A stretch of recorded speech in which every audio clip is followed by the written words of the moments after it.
Yes. Hello friends.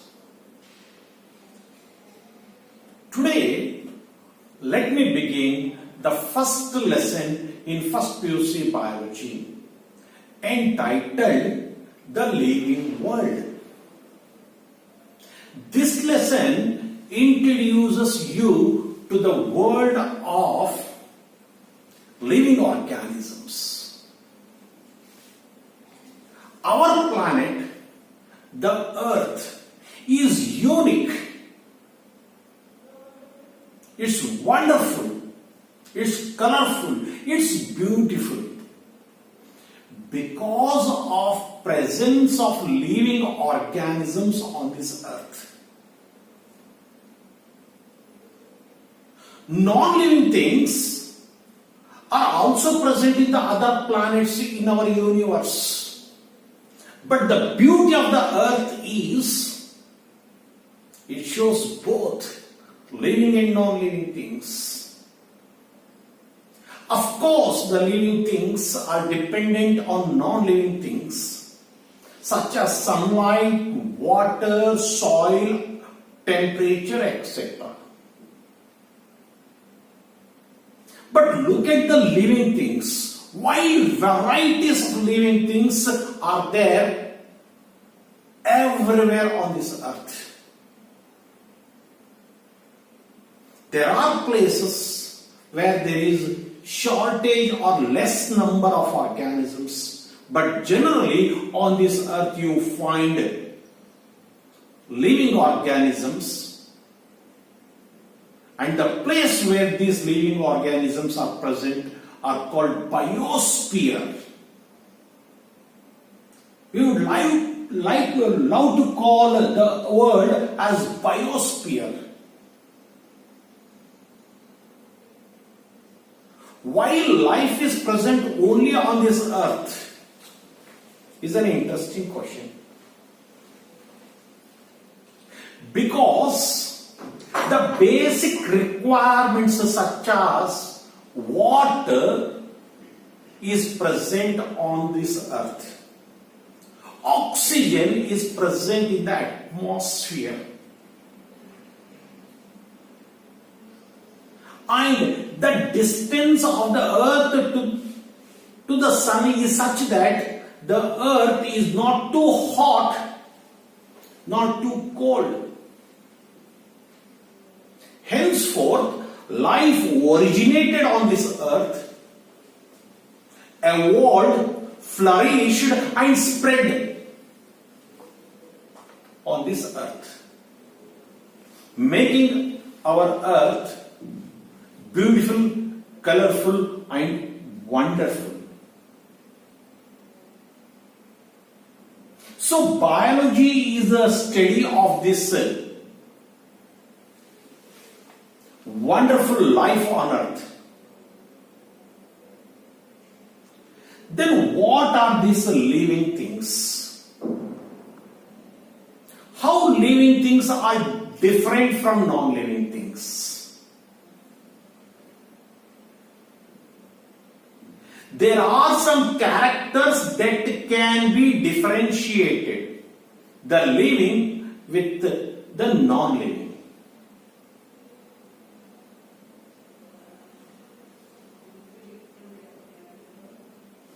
The non-living things don't have life. The living things have life. How do you say a particular thing has life in it? What are the general characters of the living? How do you differentiate the living things from the non-living things? Various characteristics, properties come into our mind. Sir, living things respond to the climatic changes. They show consciousness.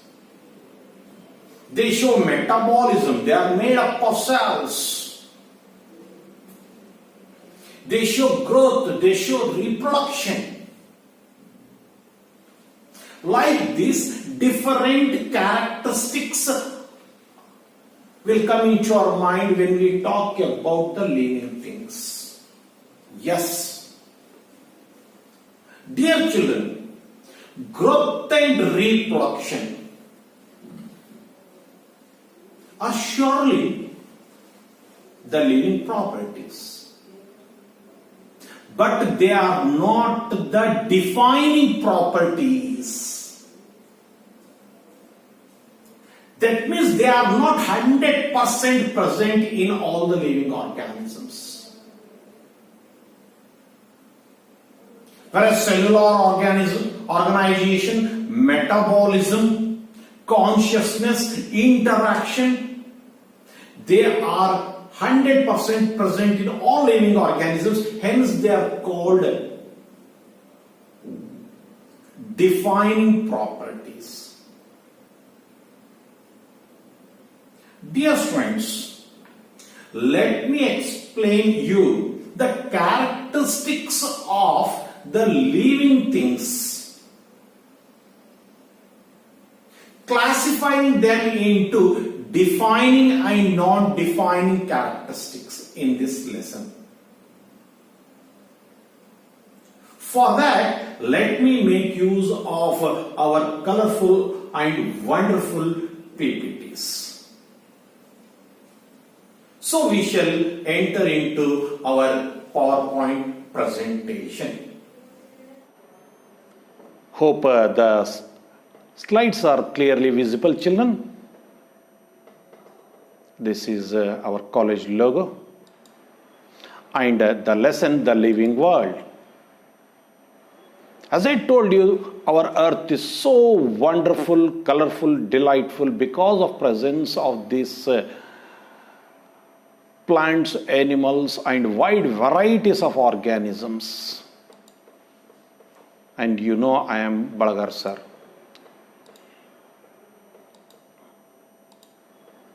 Well, what is living? Why do you consider me as living? Why don't you consider a chalk a living? A chalk is non-living, you consider me living. What is the difference between this chalk and myself? If you want to consider me living and if you want to consider this chalk non-living, I should have something that this chalk does not have. The answer is very simple. Sir, you have life. Chalk don't have life. We know what life does, but actually what is life? Life makes living possible. When life is there, me, you and any organisms, even plants, microorganisms, shows some characteristic features. Whereas non-living things cannot show those characters. The characters such as growth, reproduction, sensing the surrounding environment, and showing appropriate response to the external stimuli. These are something that suddenly comes into our mind when we talk about living organisms.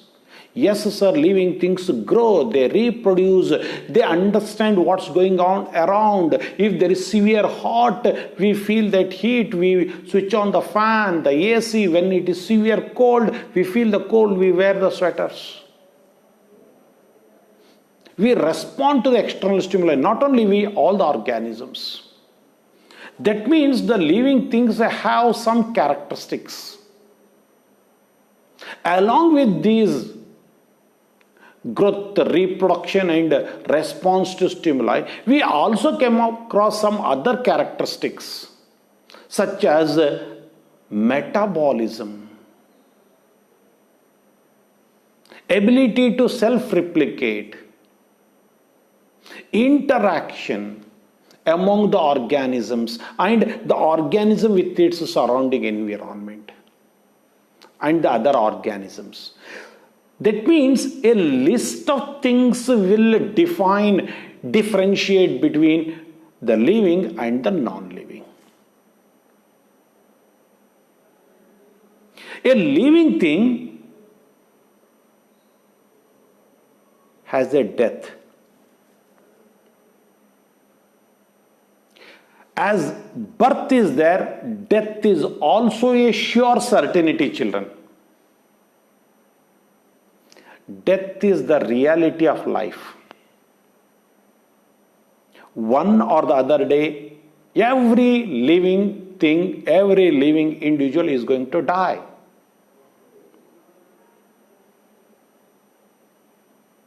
And we shall achieve our target. We shall reach our dream. We shall make our life purposeful before the death strikes. We shall live life with enjoyment, pleasure, purpose. That's fine. But as an organism, as a biological entity, we show the characteristics of the living organism until there is a death. Immediately, an human being or any animal or a plant attains a death. These characteristics such as growth, reproduction, response to stimulus, metabolism in the body, interaction, all these things comes to an end.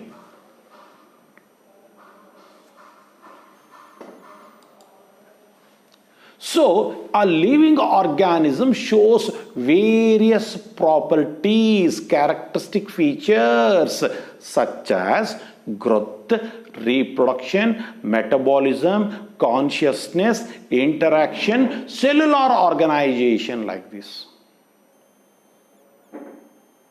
These are some of the characteristic features which are common for all type of living organisms.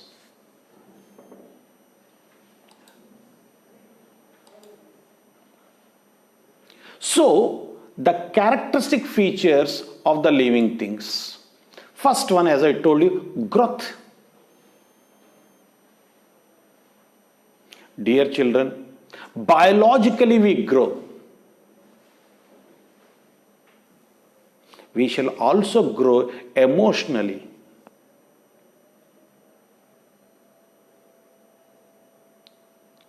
Age is a certain. Many people become aged. They die. They don't grow. We have to grow. Biologically we grow. All animals, plants, organisms grow. But emotionally we have to grow. Socially we have to grow. Intellectually we have to grow. Coming back to the biological point. Growth is one of the important characteristic feature of all living beings.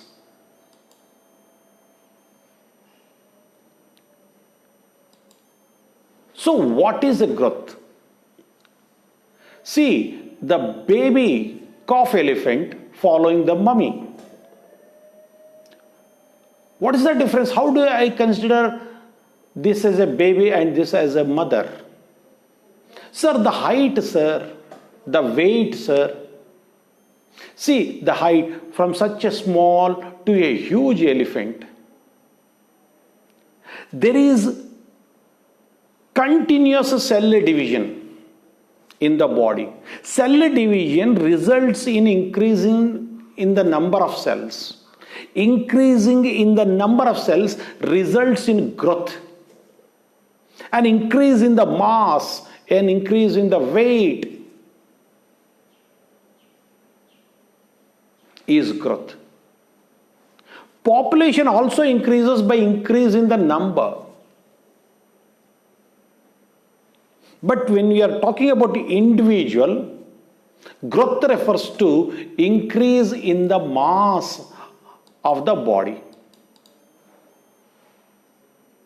So in multicellular organisms, the plants, the animals, the growth is possible due to cell division.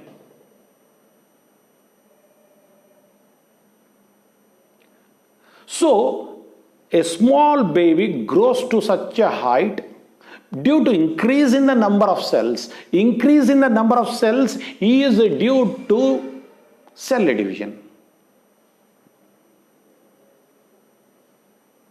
That increase in the height of an individual in human beings takes place until approximately of the age 18. That means in my body cell division is not taking place because I am not growing taller. Cell division is also taking place in my body for maintenance of the body, because cell division has two important purposes. Number one, to increase the number of cells, which results in growth of the body. Number two,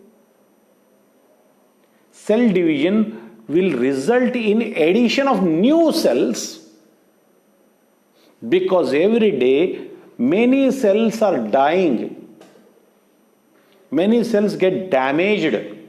In their place, the new cells has to be added. That's also the function of the cell division. Whereas growth is directly related with increase in the number of cells by cell division. In animals, growth is seen up to a particular age, whereas in plants, the indefinite growth is there. The plant keep on increasing.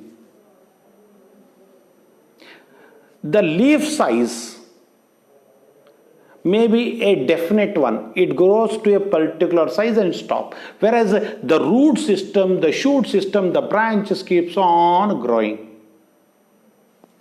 Indefinite growth is there. Whereas in animals, definite growth is there.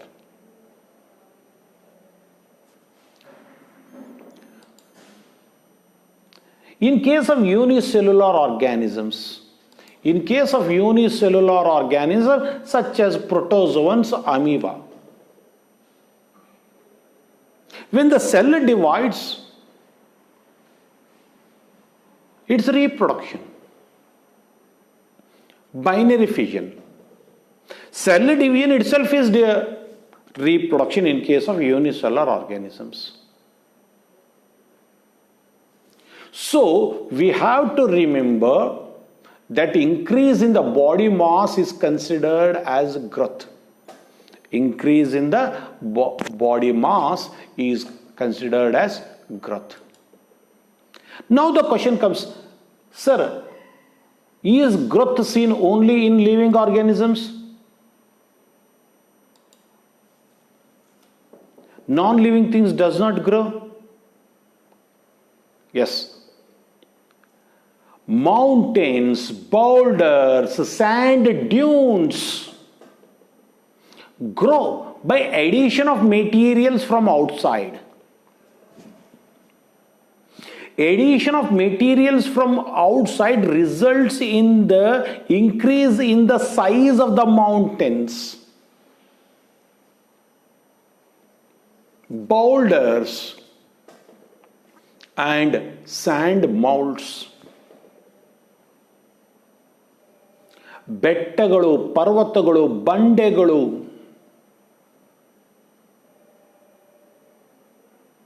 ಉಸುಕಿನ ದಿಣ್ಣೆಗಳ ಬೆಳವಣಿಗೆ ಕಂಡು ಬರ್ತಾ ಇದೆ. ನಿರ್ಜೀವಿಗಳಲ್ಲಿ ಕೂಡ ಬೆಳವಣಿಗೆ ಕಂಡು ಬರ್ತಾ ಇದೆ.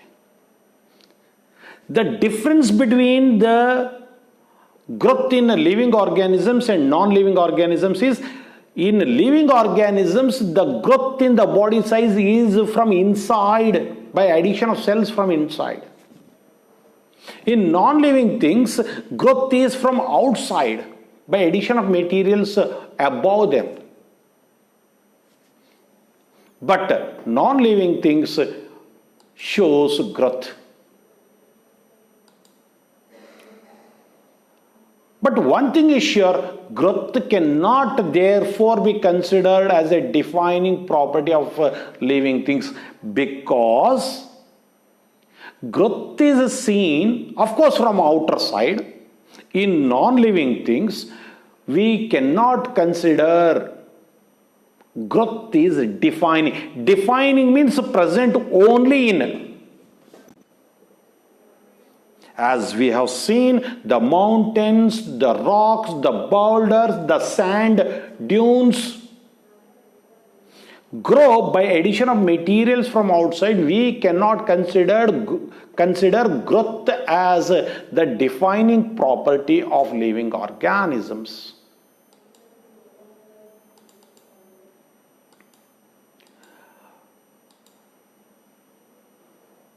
Dead organisms also do not show growth. Dead organisms do not show any living properties. So we have to grow before we die. Well, second property is reproduction. Understand the word reproduction, it is not production.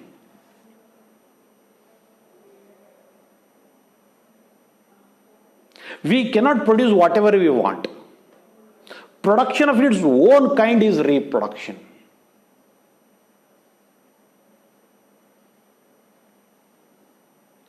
A cat gives birth to a kitten, a dog gives birth to a puppy, a cattle gives birth to a calf. In the same way, human beings should give birth to a human baby. In plants also, a neem tree gives rise to a neem tree, a coconut tree gives rise to a coconut tree, a mango tree gives rise to a mango tree, a grass gives birth to a grass. That's why it is called reproduction, production of its own kind. So definitely reproduction is one of the important characteristic feature of living organisms.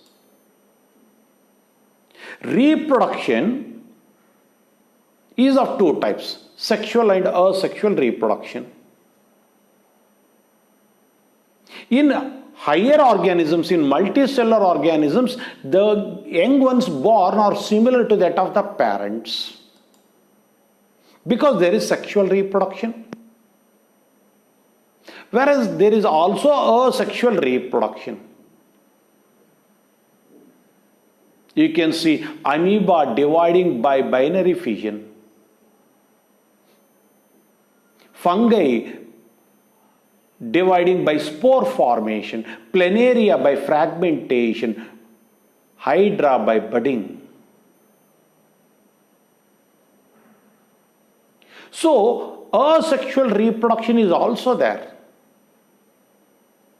Whenever there is involvement of gametes and union of gametes, then it is called sexual reproduction. Otherwise, it is called asexual reproduction.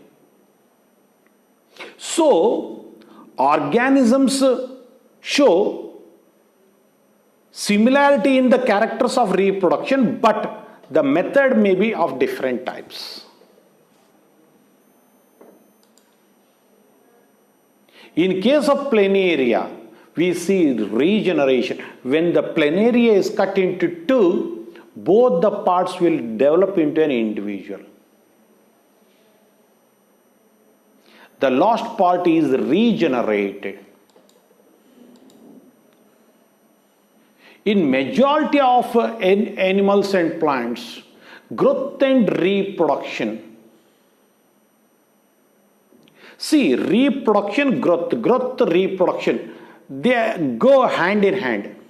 Because a newborn cannot reproduce.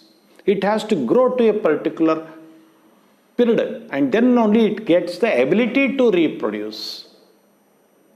Whereas in minute organisms such as amoeba, see the tiger with its cub, the adult with its baby. The baby has no reproductive capacity. It has to grow to a particular size, height. Then only it attains maturity of reproduction. Whereas in case of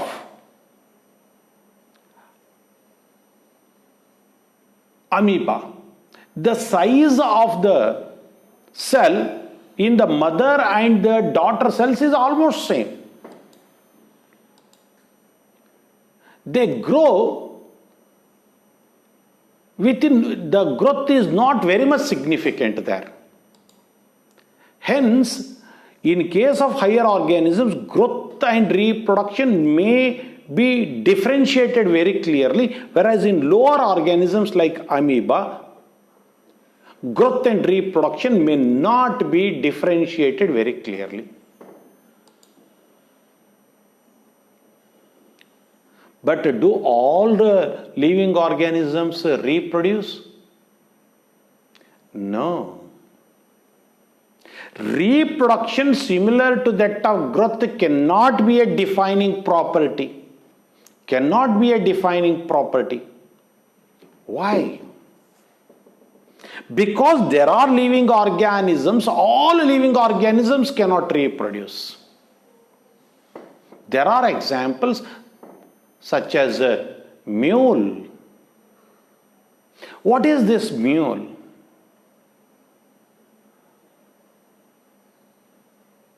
Mule is resulted due to interspecific hybridization. Horse is a different species, a donkey is a different species. Naturally, they do not mate and they do not reproduce. But artificially, if you can mate a horse with a donkey, the young one born will be a hybrid with the characteristics of both horse and a donkey, which will be called as a mule. Mule will grow healthy. It will have a very good working capacity. They are economically important, but they cannot reproduce. They are sterile. They are not fertile. Inability to reproduce is called infertility or sterility. An ability to reproduce is called fertility. Fertility, opposite word, infertility or sterility, sterile condition.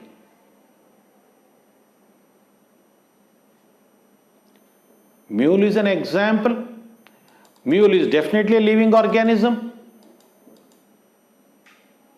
which do not reproduce. Worker honeybees, the queen is there, the fertile males are there, but majority of the honeybees in a beehive are the worker honeybees, which are sterile. They do not have reproducing capacity. And we see many couples nowadays, infertility is becoming very common. The married couples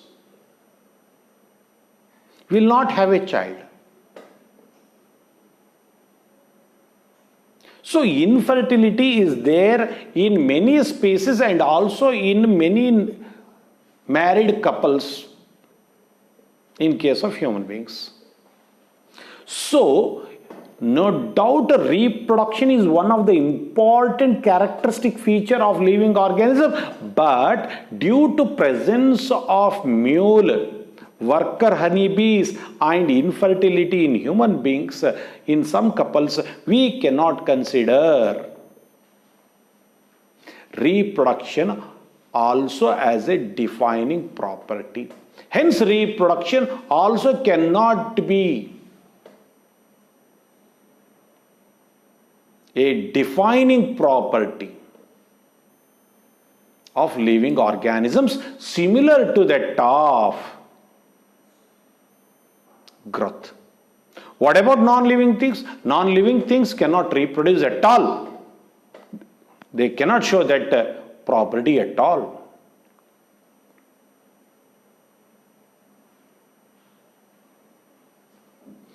So, two important properties of living things: number one, growth; number two, reproduction, which are non-defining properties. The third one is metabolism.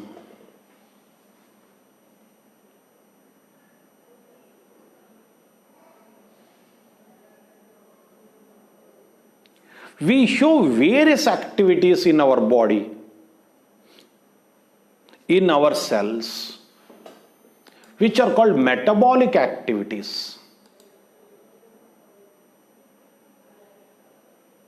Without this metabolic reactions, we cannot live.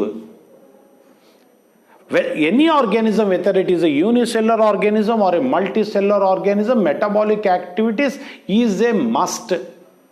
Because I told you in the previous videos, life is a chemical reaction.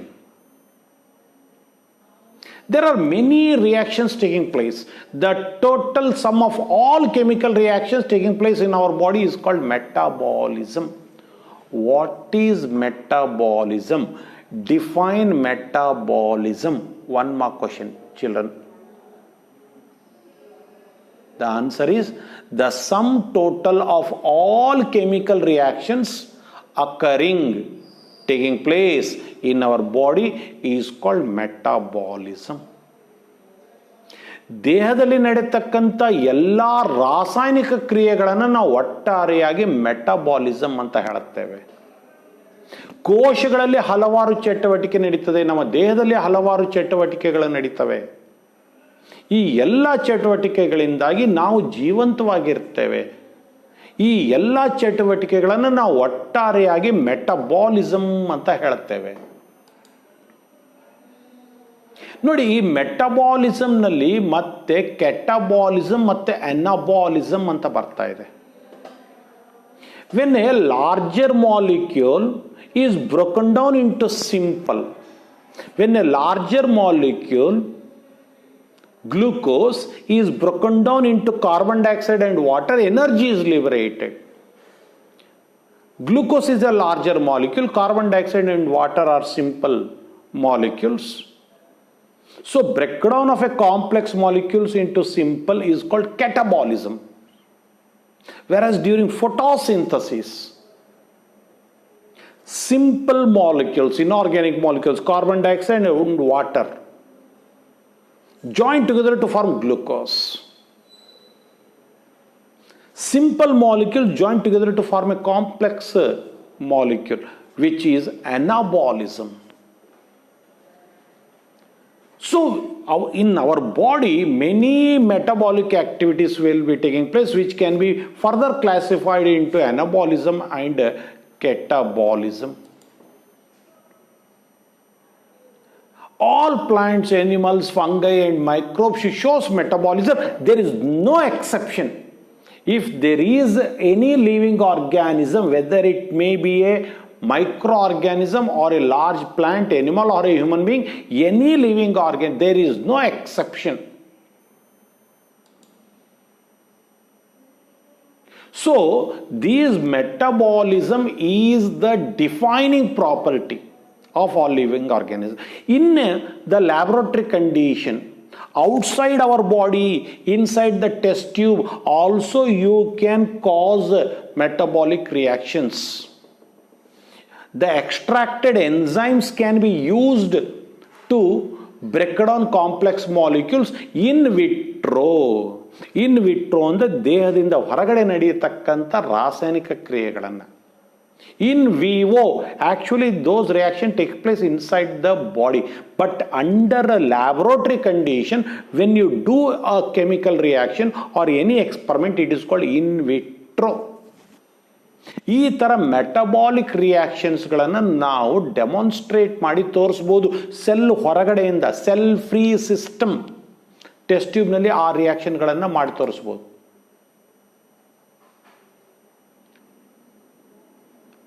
ಅಂದರೆ body ಒಳಗ metabolism ನಡೀತದೆ ಅಂತ ಹೇಳಿದ್ರಿ sir, ಇದು test ಟ್ಯೂಬ್ನಲ್ಲಿ ನಡೀತಾ ಇದೆಯಲ್ಲ. But there is no life there. Life reactions are taking place. Actually, metabolism is seen only in the living things. It is a defining feature of all living organisms without any exception. All living organisms shows metabolism. So three properties we have studied of the living. Number one, growth. Number two, reproduction. Number three, metabolism. Among them, growth and reproduction are considered as non-defining properties, whereas metabolism is seen in all living organisms without any exception, since it is a defining property.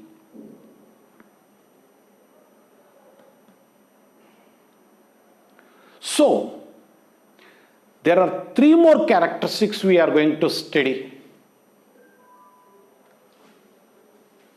Three more characteristics we are going to study of the living, which will be continued in the next class. Dear children, make a note of important points. Underline the terminologies. Frame the questions by yourself. Write the answers to them. The finest teacher teaches the same to all the children in the class. But the marks scored will be different by different children, because the effort makes the difference. So, dear children, I have started the lesson, the living world, and have explained today three important characteristics of living things. In my next video, I will explain you the remaining three characteristic features of the living things. Of course, I will revise these three characteristics also and go ahead, but by that time, I am sure you should be in a position to answer any question related to growth, reproduction, and metabolism. See you in the next video, children. Until then, please take very good care of yourself. Thank you, children. God bless you.